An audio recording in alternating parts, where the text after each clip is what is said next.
Olá a todos, vamos à aula 23, a última aula desse nosso conteúdo de cálculo vetorial, consequentemente nossa última aula de cálculo 3 também.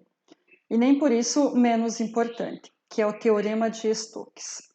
Se vocês voltarem e relembrarem, quando eu comentei sobre o Teorema de Stokes, a ideia do Teorema de Stokes é resolver uma integral de linha de um campo vetorial para uma curva fechada quando essa curva está em 3 dimensões, certo?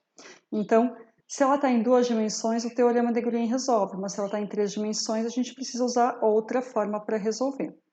Para isso, primeiro a gente tem que entender um pouquinho sobre essa nossa curva. Essa curva que a gente vai estar usando ela no espaço tridimensional, ela tem que ser necessariamente a borda de uma superfície sigma, do mesmo jeito que a gente via a superfície lá nas integrais de superfície, certo? E essa nossa superfície a gente vai dar uma orientação.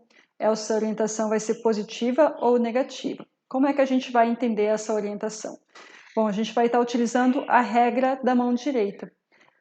De repente, vocês estão mais acostumados à regra da mão direita do que eu. Vou explicar como está o livro e um pouquinho também como é a regra da mão direita. A ideia da superfície ela tem um sentido positivo, é assim. Você tem uma determinada superfície com os vetores normais para cima e a borda da superfície vai ser essa nossa curva C. Se por um acaso você anda ao longo dessa curva C e a sua mão esquerda está para dentro da superfície, nós dizemos que ela tem orientação positiva.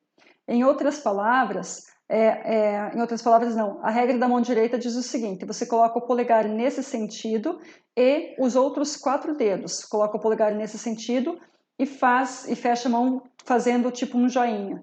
Então, os outros 4 dedos fechados, eles vão dar o sentido do fluxo.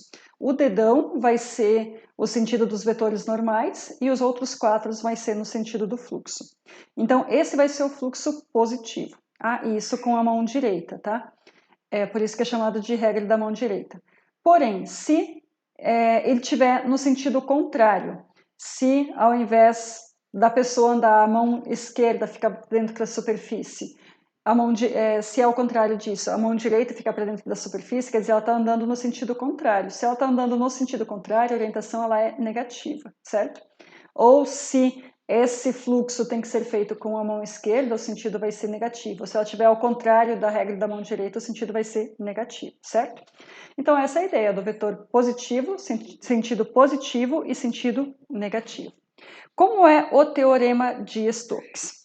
Bem, o teorema de Stokes nos diz que se você tem um campo vetorial, f de x, y, z, primeiro a gente vai calcular o rotacional dela. O rotacional a gente já viu lá no finalzinho, no começo desse capítulo, que envolvia o finalzinho para a prova 2.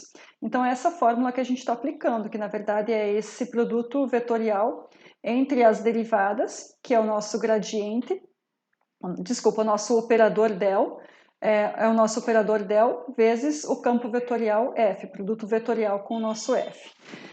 Bom, esse é o nosso campo vetorial. Lá eu comentei com vocês que isso nos dá a propriedade de um determinado ponto permanecer fixo ou girar. Quer dizer, ele vai estar fazendo uma força naquele ponto.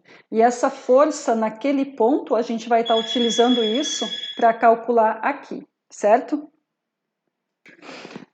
Então, para nós calcularmos a força que esse campo vetorial faz ao longo dessa curva, a gente vai fazer da seguinte forma.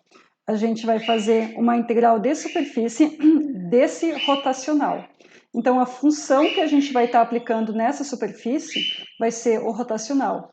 Portanto, aquela integral simples, df vezes TdS, ou seja, os vetores trabalho, TdS é o nosso dr, na verdade.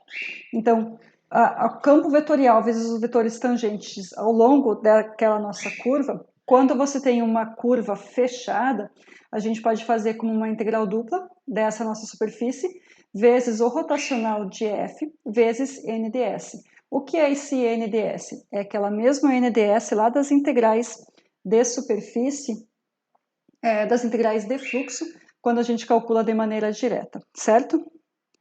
No próximo vídeo, a gente vai ver alguns exemplos calculando o teorema de Stokes. Aí vai ficar mais fácil para vocês entenderem como é que a gente aplica, como é que a gente usa ele, beleza? Até daqui a pouco.